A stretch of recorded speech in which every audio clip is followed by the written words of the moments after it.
Hello everyone, and welcome back to another episode of What the Forensics. My name is Rebecca, and I am joined here again today by Nicole and Journey.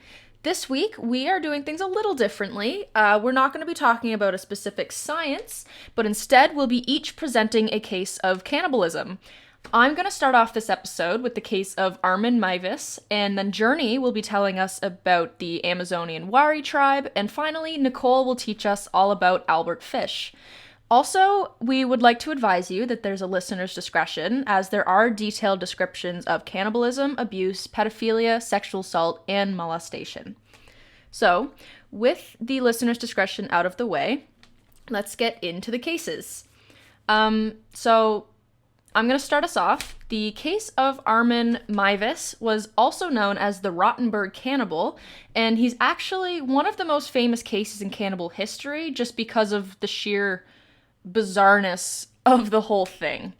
So the amount of people that Meiwes killed and ate wasn't actually what made his case so famous, as he only actually had one victim. It was actually the circumstances under which he and his victim had met and how the crime took place that made it so infamous. So to begin, Meiwes was born in Germany on the 1st of December in 1961, and he was 41 years old at the time of his crimes. No one that knew him really suspected that he was the kind of person that could do something like eat a person. He was a computer repair technician, and by all accounts of his neighbors, he was a pretty friendly and helpful guy. He would often invite them for dinner parties, he would offer to help them with their car troubles when their cars broke down, and he was often even seen mowing their lawn for them. But what they didn't know about him is that there was a darker side to him that no one knew, that he also craved human flesh.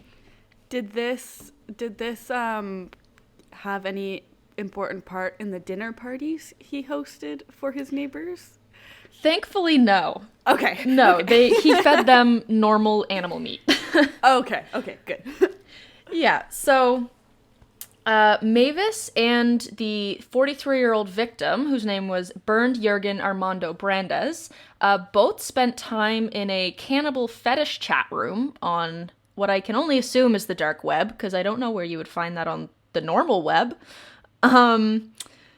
There are two different but pretty similar versions as to how they initially met online, but either way, both took place in this chat room.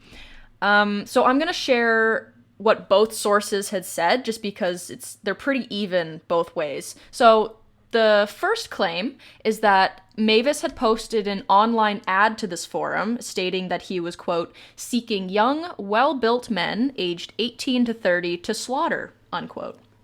What? Yeah, so Brandes, and actually many others, also apparently responded to this ad.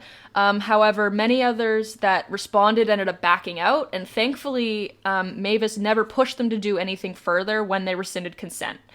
But Brandes had given consent and said, nope, I want to go through with this, let's meet up.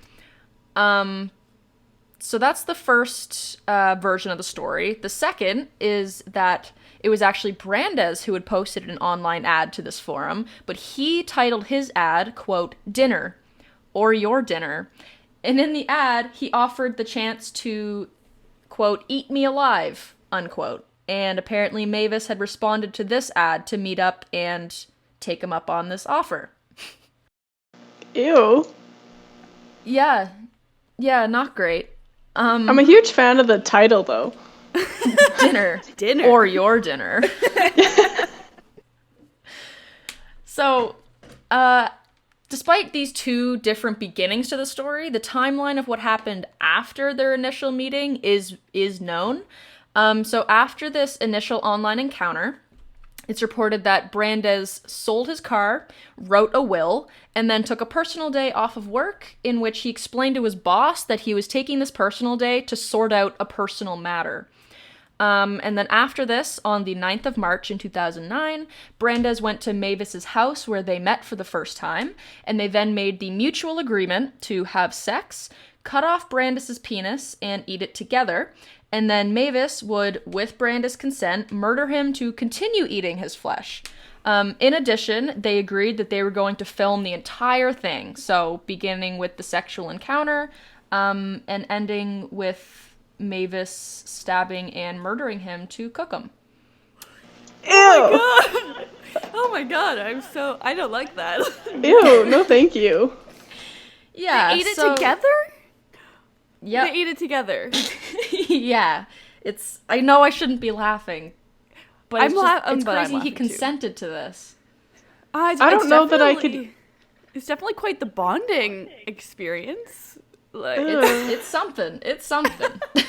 I don't know that I could eat someone else, much less eat myself with someone else.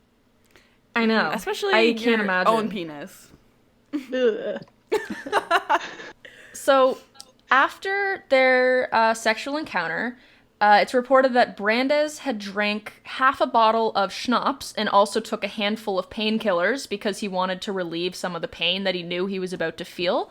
And he insisted that Meiwes would amputate his penis by biting it off.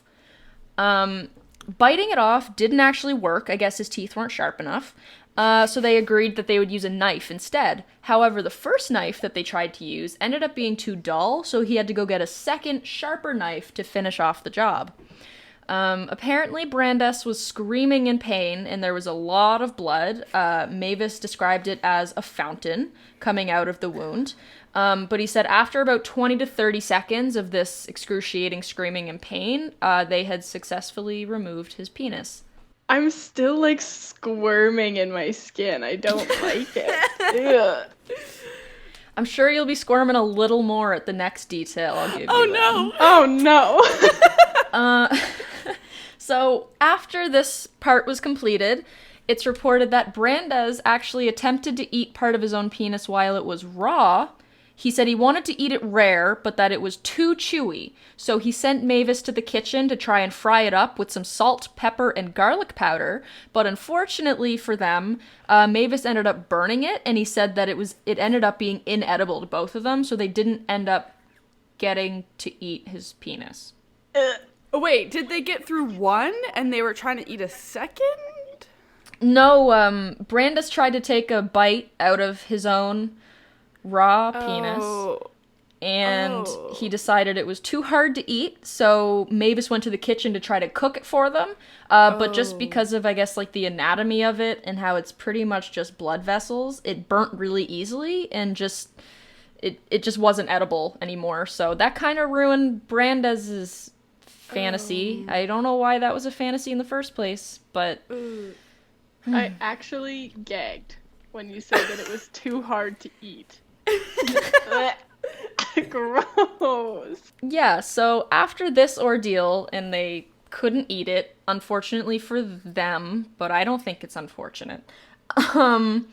As per the agreement, they continued to videotape, and Meiwes drew a bath for Brandes, where they placed him in the warm bath for him to bleed out. And he went into another room to read his Star Trek book, and then went in every 15 minutes or so to check on him. I suppose at some point, both of them were tired of waiting, probably Brandes in a lot of pain, and Meiwes just wanting to eat him. So a few hours later in the early morning, Meiwes ended up stabbing him in the neck in the bathtub to kill him, and then reported that he proceeded to cut his body into little pieces, which he said he had learned how to do on the internet, I guess in his cannibal forums. Oh. Yeah, so then when he was finished, he put Brandes' body into the freezer, and then he also buried some of him in the garden. They didn't specify in any of the reports exactly which pieces were kept and which were buried. Some reports say that Meiwes kept his skull in the fridge, but other reports state that his skull was the piece that was buried, so I didn't want to give any false information there. But yeah, so in the months that followed, Meiwes said that just like any other piece of meat, he would defrost the pieces, and then he would prepare them as a gourmet meal for himself. And in an interview, he actually said that his first meal that he made was a special occasion, I guess because it's the first piece of human meat he had eaten, and that he ate, quote, a piece of rump steak, a piece from his back, unquote, because it was a special occasion. And he said that he ate it on his nice dinnerware. He laid out candles, so he had a nice atmosphere. And he ate it with a side of potatoes and sprouts and drank some wine. This sounds like Hannibal, like the TV show. People actually kind of gave him the nickname the real-life Hannibal Lecter because of how, like, precise and gourmet his cooking and stuff was. Oh my gosh. So he reported, and also the places he's reporting this, he was interviewed in prison by a documentary crew at some point, so that's where some of these quotes are coming from. But he told them that the taste of human meat was, quote, like pork, but stronger and more substantial, unquote. I'm not sure what he meant by more substantial, but I don't think I ever want to know, so I'll leave it at that. He ended up getting caught because after this initial killing, and it was his only one, he continued to post ads online and search for more victims. And he ended up being caught because a student from Austria saw one of these ads. Side note, I don't know why this Austrian student was on the cannibal forums. I think that in itself might want to be looked at. But he saw one of the ads and was really suspicious of it, so he actually tipped the police off. And then on the 11th of December in 2002, the police raided Meiwes' home and found 15 pounds of Brandis's flesh in his freezer that were hidden underneath some pizza boxes. In addition, they found the entire video of the crime that they had agreed to film at their initial meeting. So, very soon after police were pulling bags of flesh out of his freezer, he confessed. He had said he'd already eaten 45 pounds and that much of that he had fried with some garlic powder. And then at his trial, he testified that his victim, quote, wanted to be eaten alive, unquote. Otherwise, he never would have killed him, and that the victim was actually the one who encouraged him to continue trying to kill and eat people after his death, because apparently Brenda said he didn't want his body to be alone in his freezer. It's still murder. It's still murder, even if they want you to do it. It's murder. Don't eat people. Oops. Yeah, I agree. Don't eat people. But even though Brandes was trying to tell Meiwes he wanted him to continue killing, Meiwes had told police he was hesitant to do so and didn't really feel the need to because he felt that his ultimate urge of killing and eating someone had been satisfied. In addition, he had testified to the courts that when he was growing up, he was a generally pretty well-behaved young boy, but he was always obsessed with the story of Hansel and Gretel, and most specifically, his favorite part of the story that he obsessed over was the part where the witch would try to fatten up Hansel to cook and eat him. So this, I believe, is where his cannibalistic urges kind of stemmed from, was this German fairy tale. During his trial, they found that the courts were actually having a bit of trouble trying his case, because the defense's argument was that this wasn't true murder because of Brandes's continued consent throughout the whole ordeal.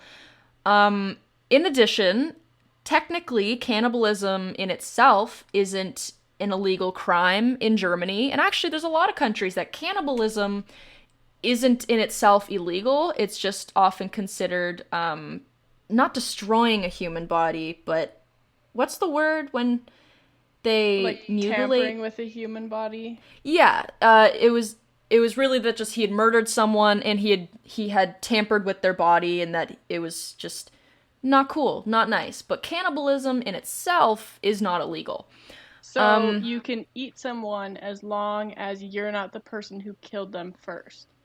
I think it depends, because I feel like if you're still the one to cut up the body, then you're still damaging the corpse, and that in itself is illegal. You have to find a real good loophole to eat someone legally.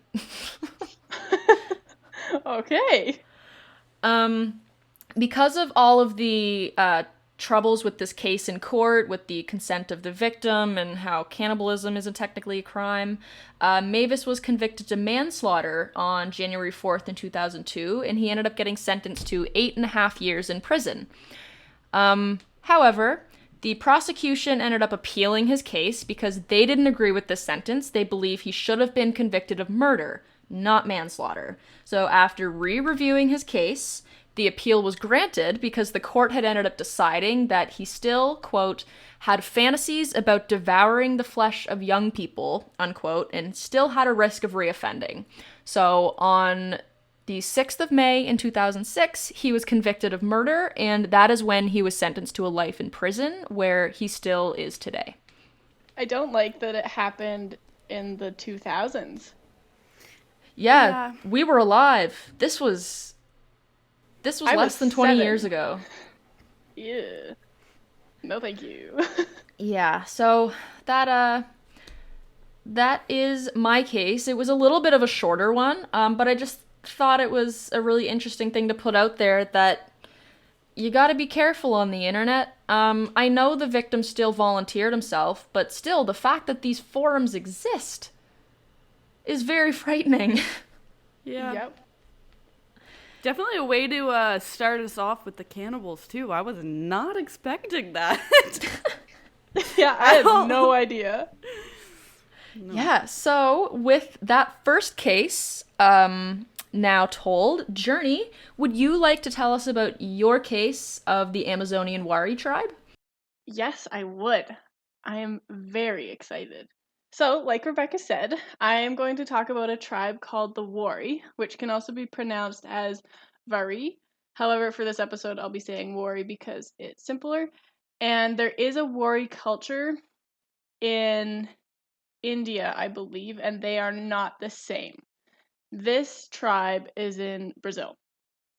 So I first learned about this tribe in my anthropology religion course last fall, and I ended up writing a paper about them and their cannibalistic traditions. So the information I have is a little bit more anthropologically based than what our cases usually are. But I find this tribe so interesting, and so my inner anthropologist just kind of comes out when I research it because I love learning about their traditions. It's so cool. And so the Wari tribe is native to the Amazon in Brazil, and until the 1950s, they lived undiscovered by anyone. So no one knew they existed until the 1950s. And then, as soon as they were discovered, anthropologists quickly learned that they had a very unique way of disposing of their deceased. And so, the Wari participate in both endo and exo cannibalism. Exo cannibalism is known as warfare cannibalism, and it's the act of eating your enemies and social outsiders. And then endo cannibalism is also known as funerary cannibalism, and it's the act of eating members of one's tribe after they die. So they died of natural causes before they ate them? Yes. Oh.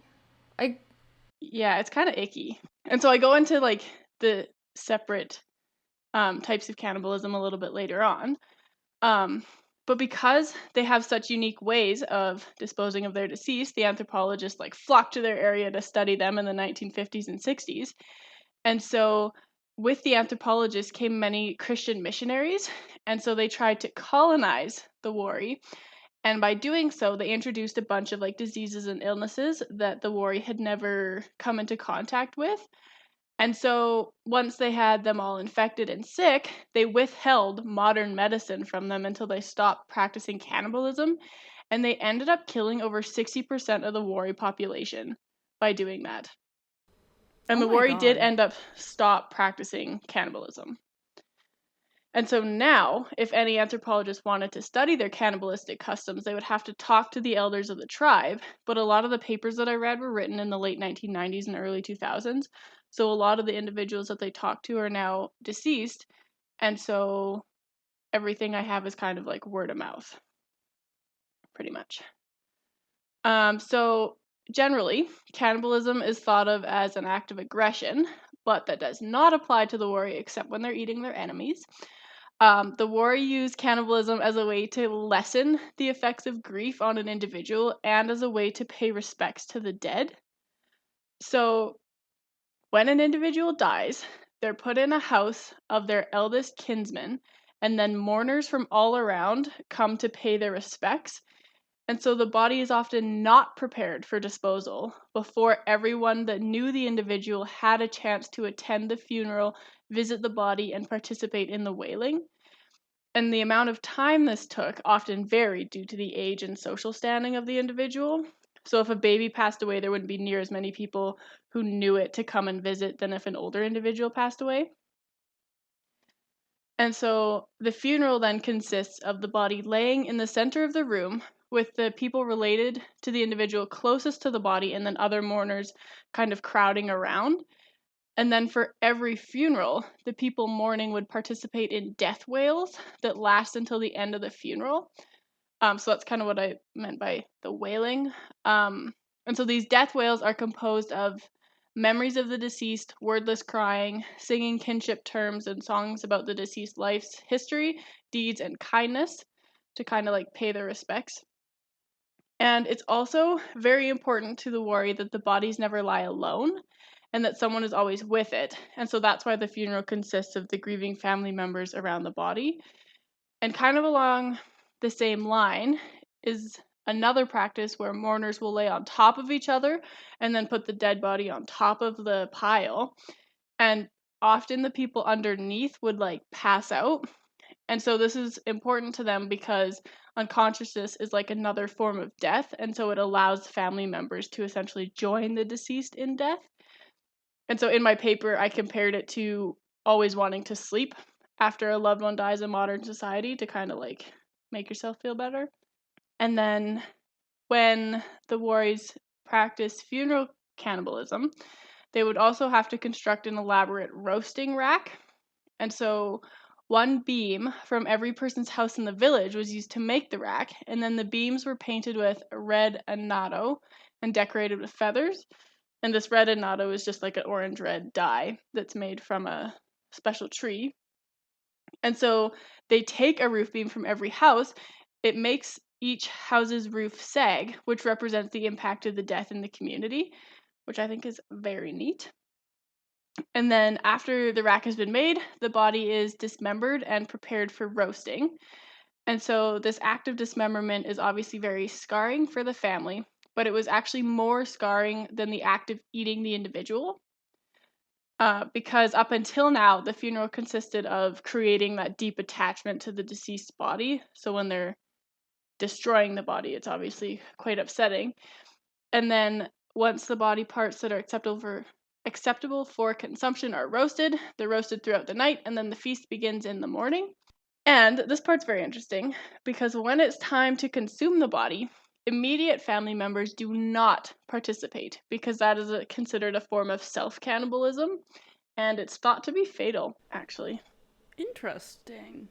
Yeah, and in one of my sources, it was mentioned that, quote, restrictions to cannibalism coincide with incest prohibitions, end quote, which I think is kind of a gross parallel, but also very interesting. Oh. So they're saying, like, you can't eat your brother because that's the same as incest. And I'm like, okay. That's very strange, but also kind of makes sense. Yeah, I agree. So as a result, the in-laws are in charge of consuming the deceased, and if the deceased was unmarried, then their siblings, spouses, and spouses' families would have the honor of eating the deceased. So, and additionally, the men were required to eat their relatives, and women would only need to participate at their discretion. So they didn't have to eat their in-laws. And I feel like this doesn't really need to be said, but the family members who were required to eat the deceased did not enjoy the task, especially since the body sits for quite a few days before being cooked, so it's no longer appetizing when it's time to be eaten. And if you remember, the older the person, the longer their funeral custom, and they are not on ice, so their body is very rotten by the time they're ready to be eaten. And as a result, the eaters alternate between puking in the woods and eating, making sure to hide that they're puking from the grieving family. What? Yeah. Oh. My suggestion is just don't eat them. I think the funeral was respectful enough. I think eating them is a little disrespectful, but I guess different cultures, different practices. If it makes them sick, too, like, wouldn't it make sense to do something during the funeral process to slow decomp down? Yeah, I don't know. Yeah, it's like we wouldn't eat we wouldn't eat rotten animal meat, so why would you eat rotten human meat? Yeah, I have no idea why, but I guess this was a long time ago and they probably didn't have like a fridge to put the body in. Yeah, Yeah. that's true. I was just thinking they're in the Amazon Yeah, and had no idea what civilization was, so I'm yeah. sure they didn't have an ice maker. No, and they also don't have to eat the whole body. Okay. They kind of have like a determined like amount of flesh that needs to be eaten. And so after they've consumed that flesh, then the body's actually cremated. And the state of decomp at the time of consumption determines the amount that must be consumed. So they're not like, okay, this body is so rotten, you have to eat the whole thing. They're like, okay, this is kind of gross. You could pick and choose, and you don't have to eat the whole thing, which is kind of nice. Um, and then the last ritual that they perform in funerary cannibalism is to basically eradicate everything that belonged to the deceased. So they burn their clothes, they burn their house, they burn any food that that individual helped collect and the land on which they died to kind of like cleanse it of that individual. And they also never speak the deceased individual's name again, which is kind of extreme. But they say that it's done to, quote, liberate the spirit from its body and to help mourners forget the deceased, end quote, which I find kind of interesting. And then, so funerary cannibalism is done as a sign of respect towards the deceased since they view burial as a profane act. So they hate the idea of placing their loved ones in the ground because it's dirty and polluting and they don't want them to, quote, rot in the ground alone, end quote. And it's also believed among the Wari that endless remembering leads to endless sorrow. And so by participating in this custom, they can help kind of dispel the grief in those who are mourning. And I think that's kind of cool. And that's kind of all I had for funerary cannibalism. But now let's talk about warfare cannibalism, which is very much a different thing and much more animalistic. And so with warfare cannibalism, the warrior will go on excursions where the only goal is to kill their enemies. So they basically just go hunt people they don't like. And once they've killed an enemy, the entire group will be, quote, filled with the spirit of the dead, end quote. And then the warrior will cut up their victim and bring pieces back to the village where they will be roasted and consumed. However, because the killers have the spirit of the deceased, they do not participate in the feast because that's another form of self-cannibalism. Oh. Yeah, so they kind of, yeah, I don't know. Um, so this form of cannibalism shows a very undisguised expression of hatred and dominance over their enemies. And so the meat is eaten off the bone, and expressions of disdain are worn to convey the subhuman status of the enemy. And just to note, in funerary cannibalism, the eaters do not touch the flesh and they use toothpicks and they eat very slowly and they kind of alternate between crying and eating to show respect. But not in warfare cannibalism. Seems like in warfare cannibalism, they're just eating like a chicken drumstick. Yeah, that's what I imagine too. It's also important that it was not the eating of the enemy that was important in warfare cannibalism, it's the killing of the enemy. And often they did not differentiate their enemies from the animals they hunted, except they treated the animals they hunted with more respect than they did their enemies. Interesting. So don't be an enemy to the Wari because they do not like that. How do you become an enemy of the Wari? I feel like a neighboring tribe that they don't have good relationships with. I would just move my tribe. Maybe a Christian missionary. Yeah. I don't know. That would make sense. So that's all I have for like cannibalism, but I have a really interesting concept in the Wari's belief system that I want to share with you guys. So the Wari believe that the spirit of their loved ones go to an underwater afterlife where they are then reincarnated into a fish, and when the individual who is now a fish misses their loved ones, they are then manifested into a peccary, which lives on land and is hunted by the Wari. And this peccary kind of looks like a pot-bellied pig. And once the peccary is killed, the killer looks into its eyes to identify the spirit, and then it's consumed in what is considered another act of cannibalism. Basically, when the deceased returns as a peccary, their meat feeds their living loved ones again. This is such a roller coaster. There's so much cannibalism, but the third cannibalism is like spiritual. Yeah.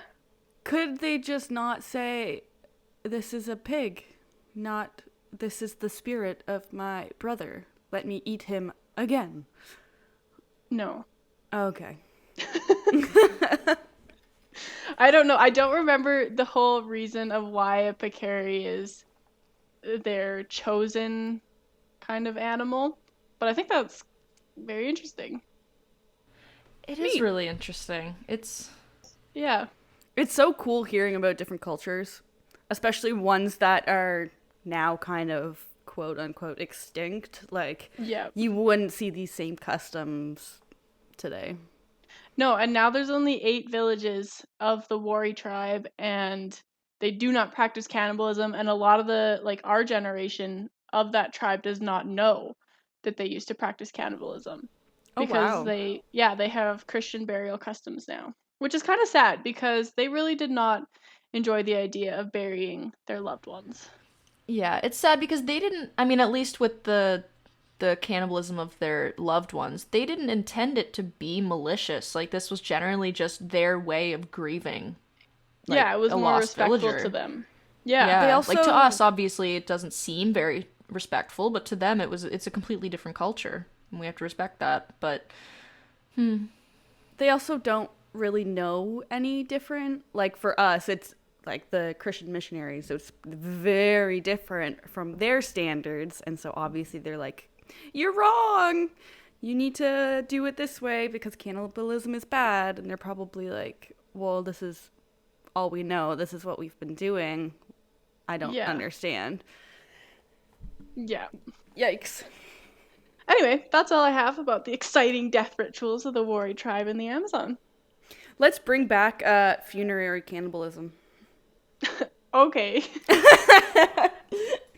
I'll let you do that. It does not sound very appetizing. But at for least lack we of have a better word. Fridges now. True. all right. No. Well, Journey, I really enjoyed learning about that. Thank you. I don't believe I've ever heard about that tribe, but wow, it's Me very neither. interesting. Yeah, so Nicole, did you want to finish off our episode and tell us about Albert Fish? I would. So I didn't realize how gross this guy was in comparison to both your cases, since I did not know either of your cases. So I'm going to give another listener's discretion advised because this guy was some messed up. Like, and I'll give multiple discretions later on when I kind of talk about it, but just be warned. So his name was Albert Fish, but he was also nicknamed the Werewolf of Wisteria, the Gray Man, the Moon Maniac, the Brooklyn Vampire, and the Boogeyman. So he's got quite a few names. He is an older individual. He was born on May 19th, 1870, to Randall and Ellen Fish, and he was born in Washington, D.C., and he had 3 older living siblings. When he was born, though, his father was 75 years old, and his mother was 43 years younger than her husband. Oh, I thought you were going to say his mother was 43, and I was still like, that's a huge age difference, but 43 years younger. Yeah, Ew. Ew. yeah, she was 32. Oh my god, was this consensual? Yeah? Was his dad rich? Was this like a gold digger situation? No. Like a Mick it was Jagger just type the figure? 1800s. Like, Oh. you never really know what's going on in the 1800s. Oh yeah, this is the 1800s, isn't it? Granted, it is later 1800s, but yeah. His family had quite the history with mental illness. Fish's brother was living in a mental hospital at one point. He had an uncle that suffered from religious mania, and I guess his mom dealt with regular visual hallucinations. So this is setting up very nicely. Something's obviously not right with this guy. In 1875, Fish was sent to St. John's Orphanage in Washington when he was 5 because his father passed away and I guess his mom just couldn't take care of him. And so while he was at this orphanage, he frequently suffered abuse over time, and he actually started to enjoy the pain and the abuse. So he would actually become aroused and like have erections while being beaten and whipped. And this often led to him being made fun of by the other individuals, which kind of makes sense. And his full name was actually Hamilton Howard Fish. But while he was in the orphanage, he wanted this switched because he had the nickname of Ham and Eggs. And he didn't like that, I guess. So the name Albert he chose was the name of a deceased sibling of his that he took on. Yeah. So at this point, he started to be called Albert. In 1880, 5 years after arriving to the orphanage, his mother was able to find work with the government and got him out of there. They started living together. At 12 years old, he had a relationship with a local telegraph boy, and this is who is said to have like introduced Albert Fish into a lot of the weird and perverted practices he later has. And so this included eating feces and drinking urine at 12. Ew! Yeah. No. Fish also began spending his free time at the public baths, where he would watch the boys undress, and this was his like weekend outing. In 1890, Fish moved from Washington to New York City, and he was apparently a male prostitute for a short period of time. 8 years later, his mom arranged for him to marry a woman who was 9 years younger than him, and they were together for like 7 years or something like that, and he actually had 6 children with her. But while he was in New York during his marriage, it was said that he continued to molest young boys, and even though he had kids, he never like did anything with his kids, but he was still molesting younger children while he had young children. Like, it was just a very not good situation. His first run-in with the law was in 1903 when he spent time in Sing Sing prison for embezzlement. I love that it's called Sing Sing, but... Little side note, I was watching something last night and it talked about Sing Sing prison. That's where David Berkowitz was executed. Really? No way. Yeah. Yeah, this is where this guy was killed too. Wow. Wowzers. Spoiler, he died. What a small world. Right. Gotta love a crime killer. Anyways, while he was in New York, he had male partners while he was also married. So a partner of his took him to a waxworks museum, and he saw a bisection of a penis, which he later became fascinated with, and he developed a morbid interest in castration. And so after this interest developed, I didn't realize there would be a lot of penis discussion today, so I apologize for all of the morbid discussion about that, men. After this, he had another relationship with a man who was actually intellectually disabled, and he tried castrating him while he tied up the guy. And so this individual was able to escape, but he fled with half a penis, and a week later, Fish gave him $10 for his troubles. So generous. Yeah. I'm sorry I cut your penis in half. Here's $10. Treat yourself. Don't spend it all in one place. Yeah. I mean, who knows? $10 could have been $100, but still. I would true. not. This is 18, or I guess 19, like 1905-ish. Okay, $10 is a lot then. He paid him well. Yeah, but I mean, like, I'd rather have a penis, my penis, than $10 if I was a male. But besides the point. That's fair, I guess. Around this time, too, he was frequently visiting brothels so he could be whipped and beaten more often for pleasure. And in 1917, this was kind of the turning point for his wife. She left him for another man, and at this time, too, I guess Fish had visual and audio hallucinations, and his sadomasochism became too much for her. And soon after his wife left him, he apparently began eating raw meat, inviting children to join his feasts, and this was particularly when there was a full moon. So this was how he got the nickname the Werewolf of Wisteria. Did he just straight up ask kids, like, hey, come eat some raw meat with me? Or, like, did he lure them? Like, why were these kids willing? I have no idea. Okay. I don't know if they actually went with him, but he definitely was inviting children to eat raw meat with him. That is gross. Okay. Do you think he ever got like salmonella or like E. coli or something from eating all this raw meat? Or do you think he just managed to stay healthy? I don't think he was healthy. It must have affected him somehow because he was not mentally all there. Like, True. Something got up in there, Do you think he had that, like tapeworm or whatever from eating raw pig's meat in his brain that makes you crazy? Oh, maybe. I didn't read anything about that, but that could be it. That's where Mad Cow comes from, isn't it? Theory it's number a different one. Oh. We just solved the case. Wowzers. But anyways, so he wasn't actually committed or charged with a lot of the crimes he had committed. That wasn't proper English at all, but whatever. But his crimes first kind of started in 1910. He had his first attack on a child in Delaware. In and around 1919, he stabbed another intellectually disabled boy, and it came out that many of his intended victims were either intellectually disabled or African American, and his belief was that they wouldn't be missed in comparison to other children, which is kind of sad. In 1924, he tried to lure an 8-year-old Beatrice Keel, but was chased off by her mother. And then for some reason, he decided to return and tried to sleep in their barn, but the mom found him and kicked him out.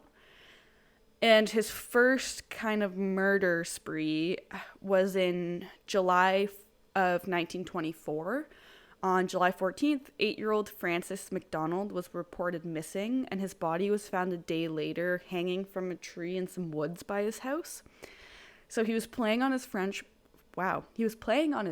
porch in Staten Island, and his mom remembers seeing an old man walking around a few times in the area while her son was playing outside. And she remembers that the man was clenching and unclenching his fists and staring at the boy and his friends playing. So Francis was sexually assaulted, strangled to death with his suspenders, and he had severe lacerations to his abdomen and legs. This was his first victim. He was never charged for this murder. It came out after. So he was only charged for his third murder, and these came out after he was sentenced. Interesting. Yeah. So 3 years later, his second victim was 4-year-old Billy Gaffney. He was playing with his friend Billy Beaton, who both went missing on February 11th of 1927. The friend, Billy Beaton, he was found on the roof of his building, and he said that the boogeyman had taken him when he was questioned. So that's kind of where his nickname of the boogeyman came from. Oh. And so Fish had taken Billy Gaffney onto the trolley where the boy was crying for his mom, and I guess this was quite a scene. And so it raised suspicion, and later it came out that eyewitness came forward and was like, oh yeah, I saw Fish on the train with this guy, or the trolley with this guy. But his body was actually never found, and his mother confronted Fish in prison after he had been arrested for his third crime that I'll get into. And she asked him what he did to Billy, and he told her that he brought him to the local dumps where there was an abandoned house nearby. At the house, he bound, gagged, and stripped Billy of his clothing before burning his clothes and throwing shoes into the nearby dump. Fish then left the boy tied up overnight. He left the abandoned house at 2 a.m. to catch the trolley back home and to walk the remaining distance from the station. And then he returned the next day with his tools. So I will give another listener discretion before this. We do go into a bit of detail with this. So he proceeded to whip Billy with a cat o' nine tails, which is basically a whip with 9 separate strands on it that are all connected to one handle, and typically they'll be like tied at the end. Unfortunately, Billy's mouth was cut from ear to ear. His nose and ears were cut off, and even after this, Fish continued to gouge out his eyes, puncture his stomach with a knife, and continued to drink the blood from his stomach. His body was cut into little pieces, was dismembered, he was decapitated, and Fish kept certain pieces to later eat, and the remaining pieces were disposed in various potato sacks that were filled with stones and dropped into a nearby river. And it is important to note, though, that Fish is said to have been a pathological liar, so he could have just been saying all of this to, like, I don't know, bring attention to him. I don't know how his mind works, but regardless, pardon my French, but what the fuck? Like, regardless of if it was true or not, you don't really come up with that. No, that's messed up. And in his confession to Mrs. Gaffney, Fish said the following about how he ate her son. So this is a direct quote. Skip past if you don't want to hear it. But he said, quote, "I came home with my meat. I had the front of his body I liked best. His monkey and Pee-wees had a nice little fat behind to roast in the oven and eat. I made a stew of his ears, nose, pieces of his face, and belly. I put onions, carrots, turnips, celery, salt, and pepper. It was good. Then I split the cheeks of his behind open, cut off his monkey and Pee-wees, and washed them first. I put strips of bacon on each cheek of his behind and put them in the oven. Then I picked 4 onions, and when the meat had roasted about a quarter of an hour, I poured about a pint of water over it for gravy and put in the onions. At frequent intervals, I basted his behind with a wooden spoon so the meat would be nice and juicy. In about 2 hours, it was nice and brown, cooked through. I never ate any roast turkey that tasted half as good as his sweet, fat little behind did. I ate every bit of the meat in about 4 days. His little monkey was as sweet as a nut, but his Pee-wees I could not chew. Threw them in the toilet." End quote. Oh. That's disgusting. And I hate the words he uses. And I hate how much detail he went into. It was like he was just cooking a beef roast. And he's saying this to the victim's mother, too. I couldn't imagine being her and having someone tell you in that much detail what they did to your son. Right? Ew, Oh my no, god. thank you. Ugh. I just don't understand the thought process, because even if this didn't happen, which it may have because Billy was never found, like, why would you create such an elaborate story if you are a pathological liar to tell this woman in this detail? Like, why would you choose this cannibalism? Ew. You know? No, thank you. Yeah. And so his third victim was 10-year-old Grace Budd, and this was who he was arrested for murdering. This was in 1928. In May of that year, Grace's brother Edward, he had put an ad in the paper saying that he was looking for work, that he was an 18-year-old male, fit, ready to do like country work, whatever. So Fish responded to the ad. He went to visit the family in Manhattan under the pretense of hiring Edward, but he lied and used a fake name. So he said he was Frank Howard and that he was a farmer from Farmingdale, which is actually a real place. I had to check it because I was like, there's no way you're a farmer from Farmingdale, but it is a real place. That's an amazing place to be a farmer. Yeah. So he told Edward that he would hire him on his second visit to the house. On this visit, though, he somehow managed to convince the parents to let Edward's younger sister, Grace, go to a birthday party with Fish, which was being hosted at Fish's sister's house. And mind you, he was almost 60 at this point, and she was 10. Yeah, I was gonna say, why did the parents let her go with an old man to a birthday party? Only being met twice, too. Like, this was the Yeah. second time he met the family. But anyways, he had no intention of bringing her to a party, unfortunately. She was brought... Oops, I hit my mic. She was brought to an empty house, and while she was picking flowers in the yard, Fish was inside the abandoned house undressing because he didn't want to get any blood on his clothes.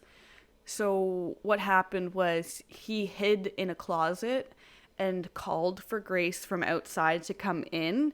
And so when Grace was coming in, he jumped out of the closet and attacked and strangled her to death. And it said that he proceeded to cut her into small pieces to easily carry her home and later eat her. 6 years after this still blows my mind.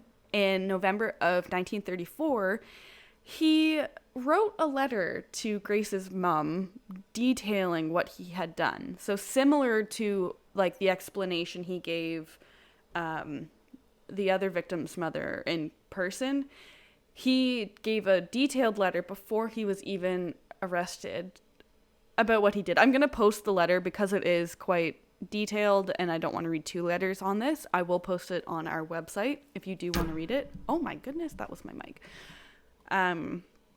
But anyways, on the envelope of that letter was the emblem, which was NYPCBA, and this stood for the New York Private Chauffeurs Benevolent Association. And so I guess during the investigation, because obviously there was now an investigation happening, Grace's mom and dad reported her missing, all of this. The janitor of this company told detectives that he had taken some of the business's stationery home to use, but he actually later forgot it at a rooming house that he was staying at. And it was this same rooming house that Fish stayed at after the janitor. So he checked out only a few days before the letter was sent, Fish did. And while the detectives were at the rooming house, they were told that Fish was expecting a check from his son, and so the landlady was holding it for him. So the investigator hung around, asked him to go to the station for some questioning. Fish first agreed, but then pulled a razor blade out. I guess he just carried a razor blade and tried to attack the investigator, but he was able to disarm Fish quite quickly. During the questioning, Fish told detectives that his initial plan was to kill Grace Budd's brother Edward and not her. He also made no attempt, though, to deny that he killed her during this time, but he also never said, I explicitly killed her. Like, you know what I mean? But anyways, he was charged with premeditated murder of Grace Budd, and before the start of his trial, though, he actually pled the insanity defense, saying that God told him to kill the children. So he went to a psychiatric hospital to do a couple evals, had some observations done, and after being examined by several psychiatrists, they testified that Fish had a numerous amount of sexual fetishes. Some included sadism, exhibitionism, where he would show himself to people, masochism, piquerism, which is an interest in poking and pin and pain, I guess. I don't know. Pedophilia and many others. And so with this piquerism, they actually had an x-ray of his pelvis area, and it showed 30 needles, 30 or so needles embedded into his body. So it was in his skin, just hanging out. He just put needles in his pelvis. And then carried on with his life. Ugh. Yeah, he had almost 30 in there. I'll put a picture in our source images. Yeah, the x-ray was interesting. Yeah, I can't wait to see that. Yeah. And so one psychiatrist, yes, found him insane, but while he knew that Fish was doing what? While Fish knew what he was doing was wrong, his thoughts were overpowered by religion, sin, and atonement, apparently. So Fish said that the killing of the children was a way for him to atone his sins, because that makes sense. No, it does not. And while the jury did believe he was insane, they still thought he should be executed, so they found him sane, guilty of murder, and sentenced him to death. That's a good way to go about that. Yeah, I don't think that's the proper way, but no, the way that was needed, you know? Yeah. Yeah. So during his execution on January 16th of 1936, it's said that he reportedly put the electrodes in place on his body, like for the executioner. And apparently his last words were, "I don't even know why I'm here." Sir, you know why you're there. Dying in the electric chair was apparently the supreme thrill for Fish, one he has never tried before, and he was excited.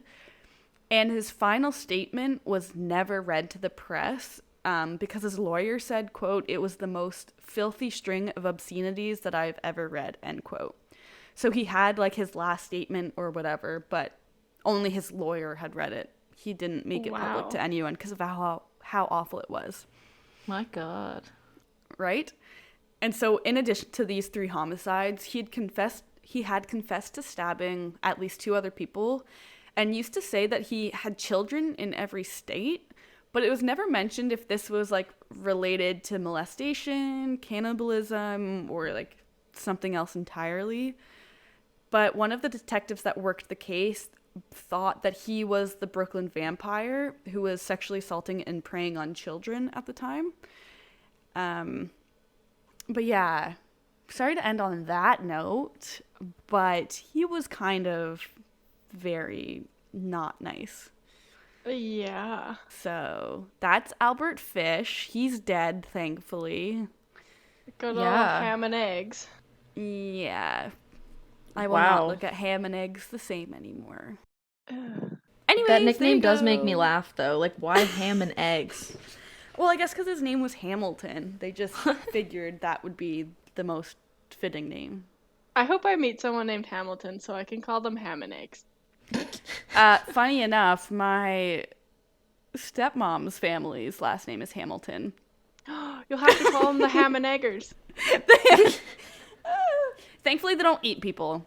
I'll say that. Good. So that's good. That's relieving. Good. Yeah. Well, not that I know of. I don't think they do. I'll let you know if they do. Thank you. Please let the police know before you let us know. Of course. But yes, that is Albert Fish. Yeah. Wow.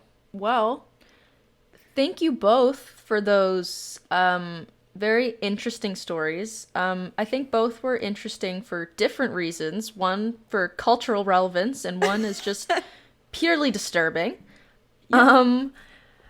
But on that note, we really hope you enjoyed this episode that we did a little differently. I know we didn't talk about a forensic science this week, but we're going to pick that up again next week when we talk about Albert DeSalvo and the science of forensic hypnosis.